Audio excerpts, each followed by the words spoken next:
I urge folks to talk to a program evaluator. And program evaluation is an interesting little profession that I've gotten quite a bit of training in, because I think I realized early on that the whole selection process really needs to be evaluated from a program perspective in order to find out what is wrong. And the thing that you learn from program evaluation and program evaluators, we tend to use stakeholder feedback. The first thing we're all going to say is go identify your stakeholders, but find out who has anything to do with this, right? So whenever you're talking about hiring in a large company or any company, you're talking about your community, any possible applicant that you want to reach out to. You should probably get stakeholders from that community together. If you're really serious about this, find out what those folks say you should do.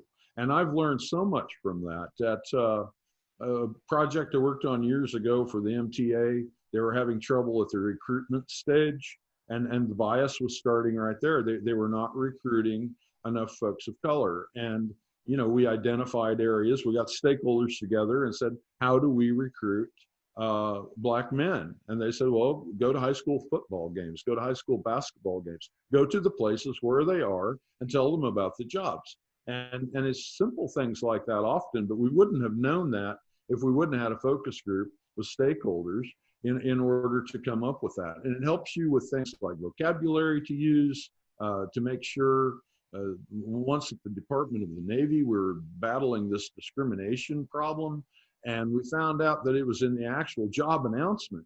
The job announcement had been written in such complex language that the target audience didn't even know what it meant, unless they had college degrees. Well, the job didn't require a college degree. So you're absolutely right, Matt.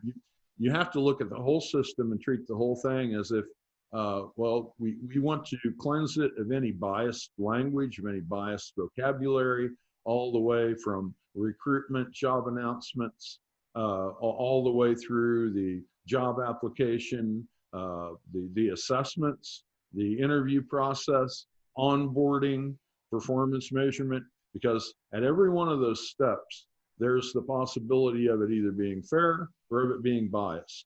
And you're right, when you get into the assessments, you have to be really careful, because I think every assessment provider in the country says they are fair.